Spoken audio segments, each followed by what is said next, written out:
morning and welcome to the Morning Atamai show. My name is Donwen Hong and I am joined here by Alexander Baker. Morning, Alex. Alex, how you doing? I'm doing well, Don. Thank you for having me. Good morning, American Samoa. It's good to be here. That's good, that's good. Could you tell us a little bit more about what you do? So currently I work for the FEMA, the Federal Emergency Management Agency. My job title is the American Samoa FIT. What that is I am currently a liaison between the local government and FEMA Region 9, which is based out of Oakland. And my job basically is to go between and act as a conduit of information between the federal government and the local government here in American Samoa. Very nice. What inspired you to pursue a career in this field and how has your passion evolved over time? So for me, a lot of it is about emergency management. Prior to working with FEMA, I served as a TEMCO manager under Director Salmana at the American Samoa Homeland Security. And basically, emergency management is, it keeps you on your toes, right? Right. A lot of it is you don't know what's going to happen, so you have to be able to react and use available resources and the people around you to help solve that situation. So for me, that's a big passion, being able to help people. Yeah. Normally, as the TEMCO manager, a lot of what's happening or the fit for this, you're meeting people on what could be possibly their worst day. So what you want to do is be able to use the resources, training, tools that you have to help make that a better day for them. So that's where the passion for me is coming from.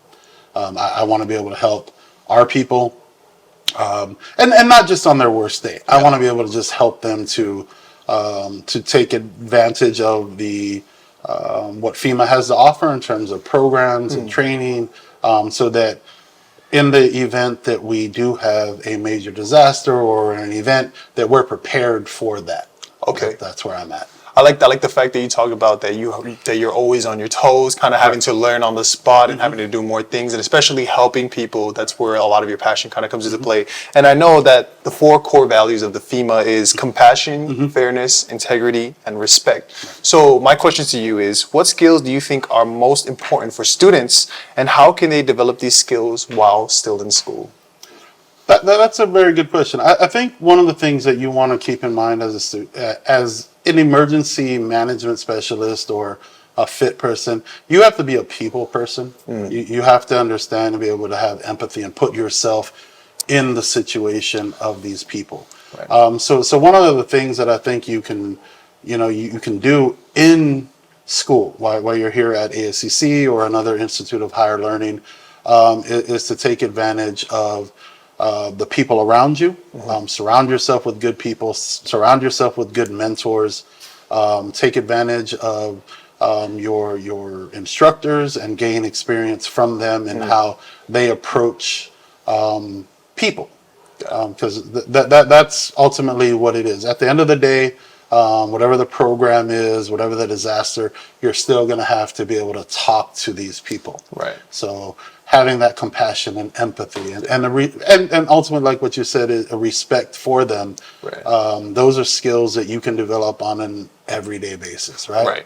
Right. So, it comes from saying good morning to somebody, saying thank you to somebody, and those skills will just translate into the job. Because, like you said, for me, it's a learning experience. Every day is a different, approach to it.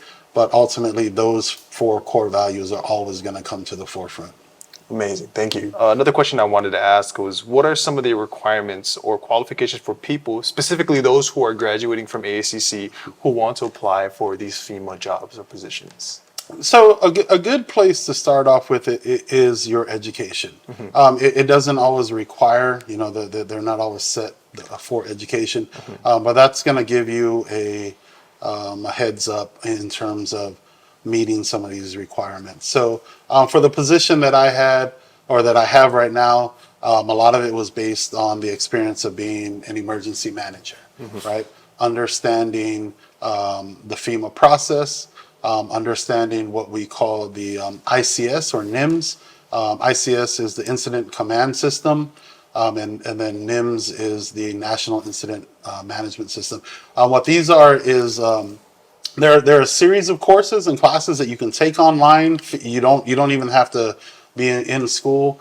They're free courses offered by FEMA, and what these are is they teach you the basics of managing an incident, right?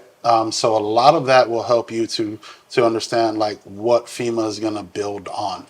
The other thing I can and for me, we were talking earlier. My degrees don't really have anything to do with emergency management, but having that educational background will help you to kind of boost your resume to boost the qualifications that you have. I think a good place if you're looking for like the NIMS and ICS and other requirements is go to FEMA.gov. Okay. That their website has a lot of information, and then you can kind of build from there. But a good start is to keep with your education. Go through your AA program where you're here at ASCC. Pursue that higher education, and then possibly look into emergency management fields. Got it. Okay. Thank you for sharing that. So if you want any more information on how to apply for FEMA jobs or what are the qualifications, you can visit FEMA.gov. And then going into the next question, are there any specific areas within FEMA where you see a particularly high demand for talent or where students can make a significant impact on the field? Yeah. So again, in the Region 9, where I'm based out of, there are a lot of vacancies in terms of emergency management specialists. And that's the broad term. Emergency management specialist is the broad term. Underneath that umbrella, you have several different opportunities. You have people that deal with response, which is what I do. You have people that deal with mitigation. You have people that deal with finance. You have people that deal with sheltering. So there's a lot of opportunity. And then that's how you can sort of leverage your degree into those specific areas. But yeah, again, going into FEMA.gov, there are a lot of vacancies. A lot of the vacancies that are available right now within the FEMA Region 9 are based out of Oakland, California. So it's always an opportunity that you can, once you've done your degrees and you've pursued that, to go into the FEMA.gov or to the region and look for these jobs. The federal jobs are available to you based on, you being a U.S. national or U.S. citizen or coming from American Samoa. So it is just a matter of going to that website and finding those. But there are a lot of vacancies available at the moment. That's great. Could you elaborate a little bit more on the hiring process or the interview process with the FEMA? Yeah, that's sure. So one of the things that this, at least for me, the process is going to teach you patience. I started my interview, well, not the interview, but the actual process for application in September of 2023, and didn't really receive the confirmation of being hired until February of 2024. So it is a long process, which again, it teaches you patience, it teaches you humility. Yeah. But the process is you will go through your interview. For me, I had two different interview panels.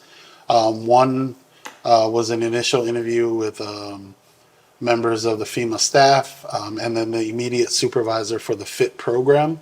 And then the second interview is it's more in depth. It encompass people from American Samoa as well as federal partners. So the interview, it's very much like this, right? They want to know. They give you a situation. How do you react to the situation? What are you going to do in this situation? What are you going to do in that? How can you make things better?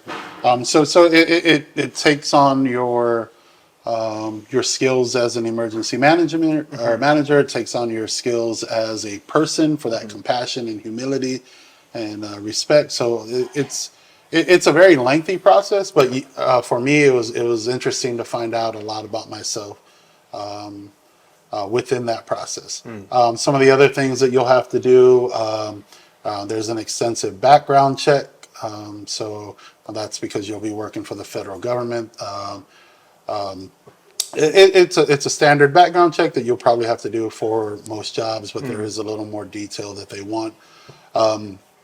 So the thing that I take away from it, interviews, if you can practice, this is a good example. Practice with your friend, practice in front of a mirror, but just be comfortable talking to other people and being able to answer the questions. A lot of times, we get nervous when we're talking in front of a camera, but what you want to do is have that confidence, because this is a big step for your future, right? And so you want to have that confidence, and that confidence will show up when you are doing this interview. So. Thank you for sharing that. And also, one last question. I know that you mentioned that you were a former student here at ASCC. So I wanted to ask, how has ASCC helped prepare you for the career path that you are at now? Yeah, that's a great question. So I graduated from ASCC in 1997. At the time, I had just graduated. I graduated high school in 1995, but not really clear on what I wanted to do. When I got to ASCC, it seemed that there was a lot more of a focus of getting to the next level of education. So one of the things that I can say is going through ASCC helped me be better prepared for going off island to college. For me, when I did finally go off island, I felt like I had a better foundation from just going straight into to the 4-year universities. For me, it made that transition a lot easier. So I felt like I was better prepared by going to ASCC. I was a lot familiar with like the FAFSA, the registration, all of that. Instead of just being thrown into the fire, you get into the university and there you go. I kind of had a better foundation for filling out those forms, setting up a schedule, being more accountable to going to class and all of that kind of stuff. So shout out and kudos to ASCC for helping to prepare me. I appreciate that in the long run. So that's amazing. Thank you for sharing that. Yeah, no, totally. You see a lot of instances where kids do go off island and they go through that level of culture shock, which then gets them homesick. And on top of that, just that level of preparedness. So I agree with you. Totally agree with you there. Thank you again for joining us here today. Glad to be here. This talk show and providing insight to us ASCC students on how we can get into this area of the emergency disaster program. So thank you for that again. Just a final thank you for having me. I appreciate being here. If any of the students out there would like any more information or just a one-on-one to kind of get into the emergency management field, you can reach me at the American Samoa Homeland Security Office. I'm there Monday through Friday, and if you just want some more information, please feel free to stop by. Thank you. Thank you. And thank you for watching this show today. I hope you have a great day. Take care.